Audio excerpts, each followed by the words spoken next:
The toothbrush was too dry. That's what did it. That simple, stupid thing. Not a lipstick on the collar. Not moaning texts left open. Not even a stutter in her voice. Just the toothbrush, sitting in the ceramic cup beside mine. Bone dry at 8:42 a.m. on a Tuesday morning. And not dry like it had been used an hour ago and had time to lose its sheen. Dry like it hadn't touched water in a day. Maybe more. I noticed it while brushing my own teeth, half awake, already thinking about emails I had to send and whether the eggs in the fridge were still good. I reached for the floss, glanced over, and paused. Her toothbrush, this white and lavender Oral-B she insisted on because it matched her aesthetic, looked like it had been placed there fresh from the package. Not a single drop. Bristles stiff. Perfectly still, untouched. She always brushed her teeth. Always. She had a whole routine. Morning breath disgusted her. I'd wake up to the sound of her spitting, mouthwash clinking in the glass. She brushed before breakfast, not after, like a psycho. If I teased her about it, she'd roll her eyes, say, "I'm not about to kiss you with dragon mouth." It was her thing. And she had been home last night. At least, supposedly. We went to bed around midnight. I remember the TV was still on. She didn't leave for work until 7:30 this morning. I heard the front door close. I was still in bed, pretending to be asleep so she wouldn't talk to me while I snoozed the alarm. That part was routine too. She always kissed my cheek, whispered, "See you later," even if I barely mumbled back. But the brush didn't lie, and it told a different story. I didn't say anything, didn't move fast. I finished brushing, spat, rinsed. Looked again. Still dry. I walked to the bedroom, sat down on the edge of the bed, and stared at the sheets. Her side was perfectly tucked. I'd been tossing in the middle of the night, fighting a weird dream I couldn't recall. But her side looked hotel-made. She never made the bed in the morning. That's when the chill settled. Not a coldness in the room, but inside me. Behind the ribs, just under the heart. The kind of feeling you get when a text chimes at 2 a.m. and you know before checking it's bad news. Not fear. Not rage. Just a quiet, suffocating certainty. She hadn't slept here. She left the house like she always did. Same shoes. Same coat. Same tight ponytail that she wore when she needed to look CO ready. Even kissed my cheek like always. But it was fake. A play. The brush told me she skipped coming home, skipped brushing, skipped everything, and then walked in this morning and pretended she'd been here all night. Only she missed a detail. A single one. The kind of detail she would never forget if she weren't distracted. Or cocky. Or both. I didn't follow her. I didn't check traffic cams or phone trackers or get dramatic. I just sat on the edge of the bed and let the air sit heavy around me. My mind didn't jump to conclusions. It didn't need to. I didn't imagine her in someone else's bed. I didn't picture bodies or moans or betrayal. I didn't want to. I just kept seeing the toothbrush, bone dry, standing there like a witness. Like a soldier who didn't show up for morning duty. She always cared about appearance. Always. She had these ridiculous skincare routines, lined up like soldiers on her vanity. 5-step mornings, 7-step nights. She journaled. Manifested. She told her friends she was high vibration only, like that actually meant something. And yet, the brush was dry. That told me something no text ever could. It told me she forgot to cover her tracks. That she didn't think I'd notice, or worse, didn't care if I did. And that right there, that quiet mistake, that was the real betrayal. Not the affair. Not yet. That came later. This was before I found the messages. Before I knew his name, his face, or the exact floors of the office where they met up during lunch breaks. This was before I began logging timestamps and building a digital map of their lies. That would come, methodically, like a spreadsheet built from rot. But this was the origin. This was ground zero. It was the toothbrush. One dry, stiff brush that shouldn't have been. One tiny detail in a morning full of noise. A silent fracture in the middle of routine, so small it could have been nothing, except it wasn't. It was the first clue that the house I lived in was no longer mine. The life I thought I had. A fiction she stopped editing. I didn't confront her. I didn't even mention it that night, when she came home and made chicken stir-fry like she hadn't just faked a marriage that morning. I sat there, eating in silence, nodding when appropriate, already building the storm. Already planning the moment she'd be stripped bare in front of her coworkers. Already imagining the expression on her face when the dry toothbrush finally caught up to her. But for now, I smiled, told her dinner was good, and the brush stayed dry. She started saying "babe" again, and that's how I knew she was gone. Not physically. No suitcases by the door, no slam of finality echoing down the hallway. But emotionally, mentally, she was already packing, folding up parts of herself I wasn't allowed to touch anymore. And the strange thing was, on the surface, we looked more together than ever. She laughed more, smiled brighter, wore lipstick to make breakfast. She kissed my cheek when I walked in the door, called me babe, with the same lilt she used when we first met, except it was empty now. Like she was impersonating herself. Like she was copying someone who used to love me. At first, I tried to believe it was stress. Work was intense. Her job had picked up since the merger. She said she was trying to establish boundaries with burnout, whatever that meant. Her favorite phrase lately was, "I'm doing the work," like every conversation needed to be a therapy recap. I nodded along, said all the right supportive things. But the space between us got louder. Her text started shrinking. I'd ask about dinner. She'd reply 3 hours later with sorry, deep in a brainstorm LOL. She stopped saying goodnight with any warmth, just a distracted night, over her shoulder while scrolling through something on her phone. She changed her passcode 2 weeks in. It was casual. I saw her tilt the screen away slightly while unlocking it, but not enough to seem obvious. Then the next morning, I picked it up to check the weather, and it buzzed. Face ID not recognized. I asked, half smiling, "Did your phone forget me?" She blinked once, too fast, then said, "Oh yeah, I changed the settings. Privacy stuff. You know, digital hygiene. Digital hygiene. Like I was malware." She laughed it off, kissed me on the forehead, and walked into the bathroom. The door clicked shut. She never used to lock the bathroom door. I started keeping track. Silently. She was out of the house more. Gym classes. Book clubs. Networking events. She'd mention things casually, like she was always booked, but didn't want to make a big deal out of it. "Don't wait up," she'd say, dropping her keys into her bag without making eye contact. "It's just the girls." But it was the vagueness that stabbed. Which girls? Where? What time? There was a layer of generalization over everything, like she was using noise to cover silence. Like specifics had become dangerous. One night, I asked her how her mom was doing, just a simple, offhand thing. She blinked again, too quickly, and said, "What do you mean?" That froze me. Her mom had surgery 3 weeks ago. She told me all about it. We sent flowers. I still had the receipt in my inbox.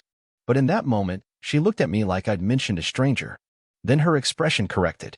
"Oh, yeah, she's recovering great. Sorry, my head's just full of stuff. Work stuff.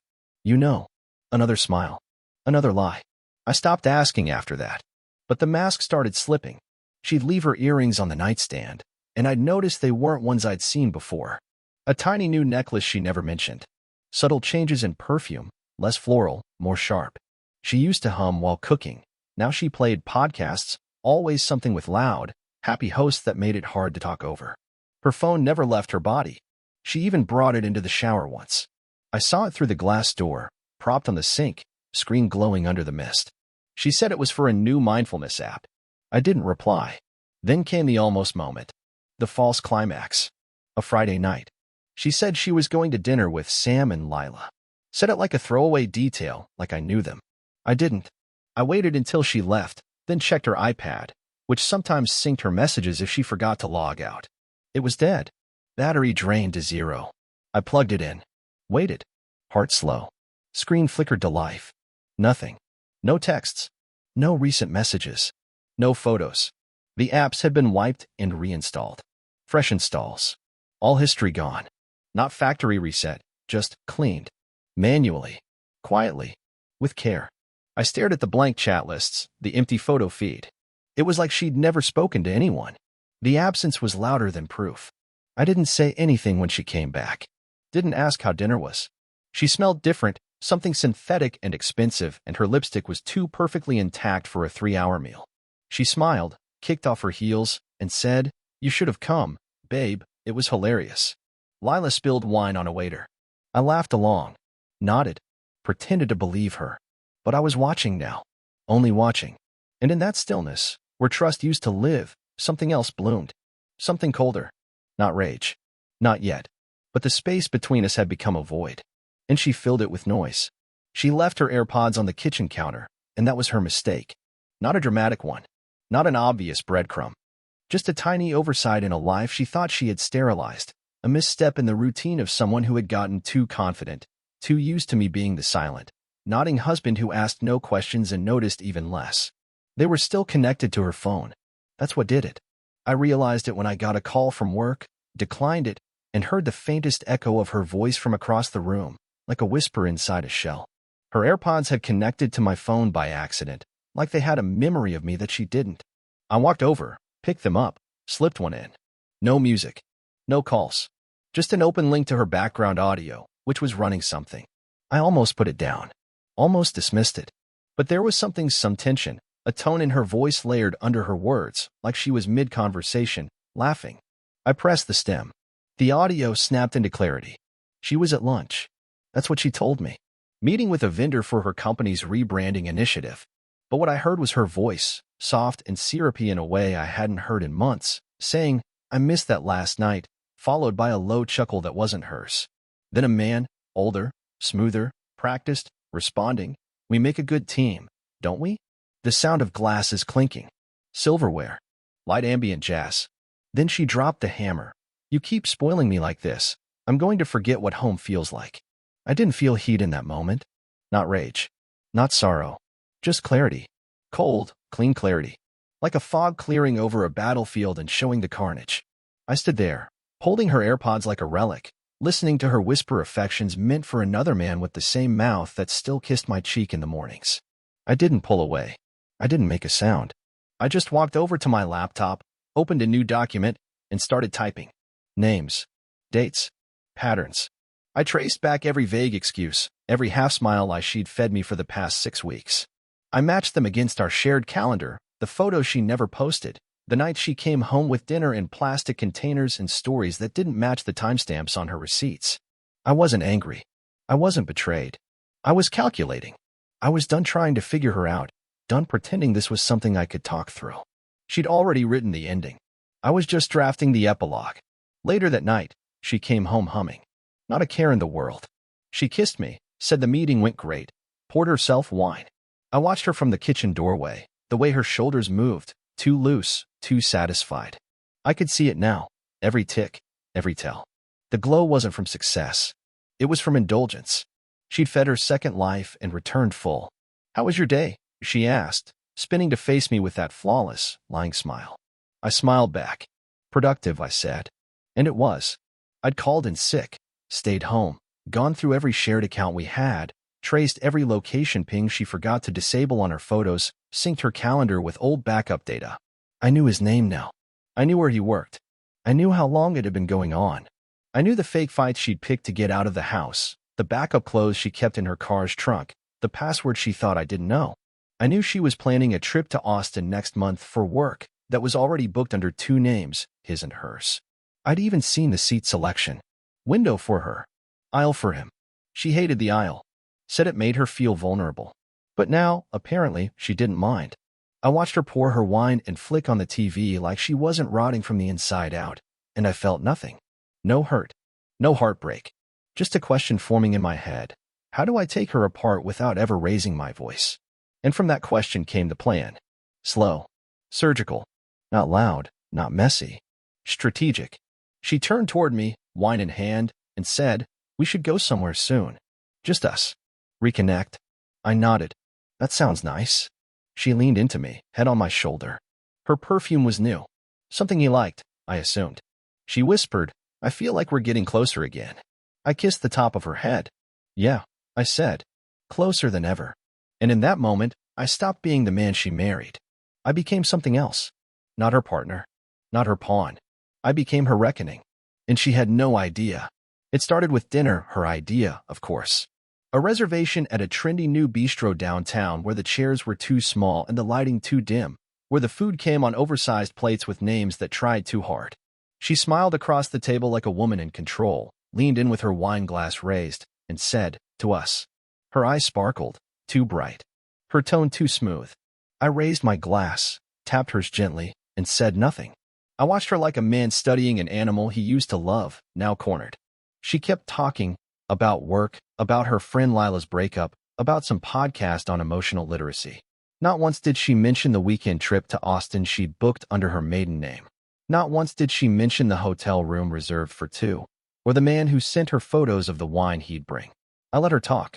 I let her build the illusion again, brick by careful brick. And then I leaned forward, rested my elbows on the table, and said quietly, "So how long has it been?" She blinked, smiled as if she'd misheard. "What? How long have you been sleeping with him?" My voice didn't rise. It didn't need to. It cut through the clatter of the restaurant like glass breaking underwater. She froze. Not flinched, froze. Then laughed once, short, forced. "What are you talking about?" I didn't blink. "You know exactly what I'm talking about." She scoffed, sat back. "This is ridiculous. Are you serious right now? We're having a nice dinner. And you're, what? Accusing me of something because what? I work late." "I've seen the reservation," I said flat. "Austin, April 14th to the 17th. You booked it under your maiden name and sent him the itinerary." Her face changed then, just slightly. A flicker at the corner of her mouth. Not panic. Calculation. She wasn't shocked, I knew. She was figuring out which mask to wear next. "It's not what you think," she said. "It's a work trip. We're launching a project." "Don't lie to me," I said louder now. Her name came out like a verdict. "Don't ever lie to me again." She glanced around, tried to keep her voice even. "Can we not do this here?" "No," I said. "This is exactly where we're doing it. You wanted the stage? You've got it." She looked at me then, full tilt. And something inside her changed. She dropped the fragile innocence, replaced it with a smirk. "You're being paranoid. You're jealous. You never understood boundaries. This is exactly why I stopped telling you things. You twist everything." I nodded slowly. "Boundaries. That's what you call spending weekends in hotels with someone else. Boundaries." She crossed her arms. "You don't know what it's been like, living with someone who just watches. Who doesn't touch, doesn't ask, doesn't engage. You checked out months ago. I was watching because I was done asking. You weren't confused, you were rehearsed. Every excuse, every half-smile. You stopped loving me, and instead of leaving, you pretended. You used me like a front." She rolled her eyes. "God, you're so dramatic." "No," I said. "I'm methodical. You lit a match and smiled while the house burned, and now you're upset I'm pointing at the fire." She leaned forward now, low and sharp. "So what? You want me to beg? Cry? Say I'm a monster so you can play the noble victim?" I leaned in too, closer than I ever had in months. "I want you to sit there and feel it.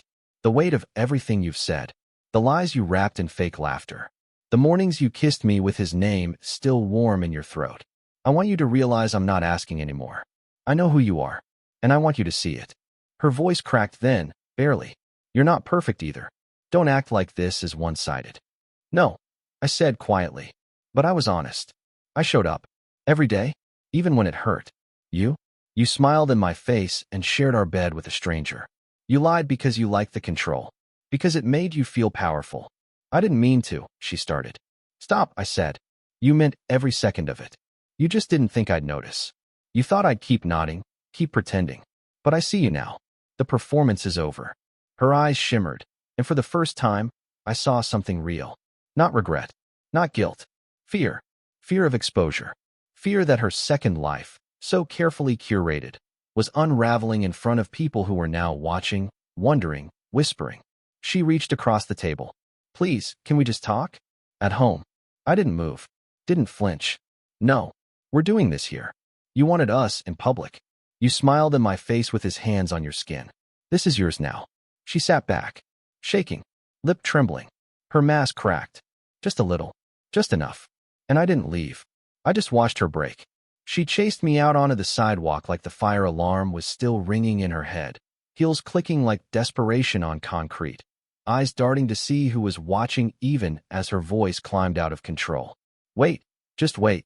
This is insane, okay? We had a fight. That's all. People fight." She reached for my arm, but I stepped back, slow and deliberate. She laughed then, sharp, defensive. "God, you're really doing this? You're gonna act like you've been perfect? Like you didn't shut down for months? You barely touched me. You didn't talk." I felt alone in my own house. I said nothing. The world around us blurred, people walking by, glancing and pretending not to listen. But they were listening. She saw that too. Her volume dipped, eyes wide. "Look, I know I made mistakes, but don't throw everything away over one bad choice." I finally looked at her, and my voice came out low. "One. She blinked, swallowed. Okay, fine, more than one, but you pushed me there. You stopped being present. You buried yourself in your own head and left me behind. I nodded slowly. So you replaced me. Quietly. Efficiently. Like switching apps when the battery dies. She stepped closer, voice cracking. You don't get it. I was drowning. I needed something, someone, to feel like I still mattered. My eyes didn't waver. And instead of speaking to me, you whispered to him. Instead of working with me, you performed for everyone else. She shook her head, tearful now. You're overreacting. This isn't you. You're calm, rational. You're better than this. My jaw tensed. I was. You burned that man alive. She broke then, voice pitching up. I still love you. You think this was fun for me? You think I didn't cry after every lie I told you? I leaned in just slightly. No. You just got better at telling them. She paused, shaking mascara smudged. You'll never find someone who loves you like I did. My voice was still level. That's not love. That's control. And I'm done being your proof of innocence. Her lip quivered. You're not so perfect either. You just hide it better. I smiled, thin, razor-edged. No. I just didn't weaponize my insecurities. I didn't drag someone into my arms to validate my failures. She looked away, grasping for anything left. I thought we were partners. You wanted a mirror, I said. Not a man. Her chest rose, fell. Her voice collapsed into a whisper. Please, don't walk away. Don't do this here.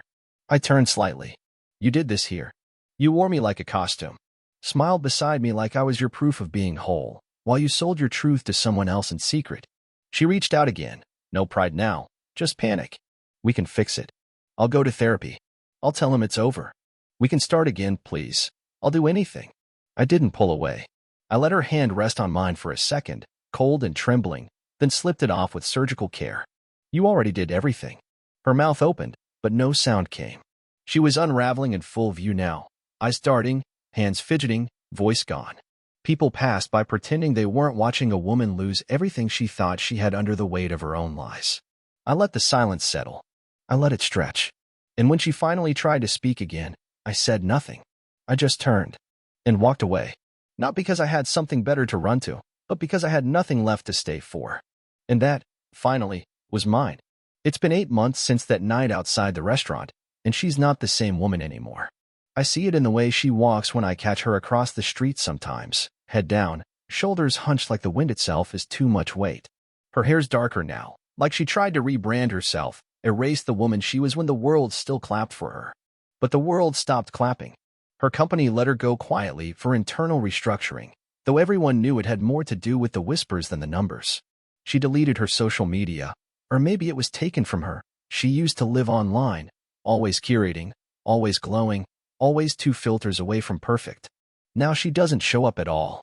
I heard from a mutual friend, one of the few who hadn't yet erased her, that the man she threw everything away for blocked her after his own wife found out. Apparently, he didn't appreciate the fallout she brought to his doorstep. Apparently, he told her she was unstable. Ironic. Now she moves like someone half present in her own life. Her friends have gone quiet, girls' nights replaced with silence. She reached out to her sister and got nothing back. Her mother won't take her calls. Her father sent back a letter unopened. Even her gym terminated her membership after a few women complained about hostile energy. That's what she became, a storm no one wants to be caught near. And then she started texting me. At first, it was just a single hey at 2:14 a.m. I didn't reply. A week later, I've been thinking about you. I miss us. Then voice messages. Long, broken ones. I didn't listen past the first few seconds. Her voice sounded hollow, unfamiliar. Then she showed up. Outside my building. Raincoat. Makeup smeared. Hair tied back in the same way she used to do on lazy Sundays. She looked up at me like I was a lifeline. Please, just talk to me. I looked at her, standing there soaked and shaking, and I didn't feel anything. No rage. No vindication. No warmth. Just detachment. Like watching a stranger cry over someone else's story. She whispered, I still love you, like that meant something.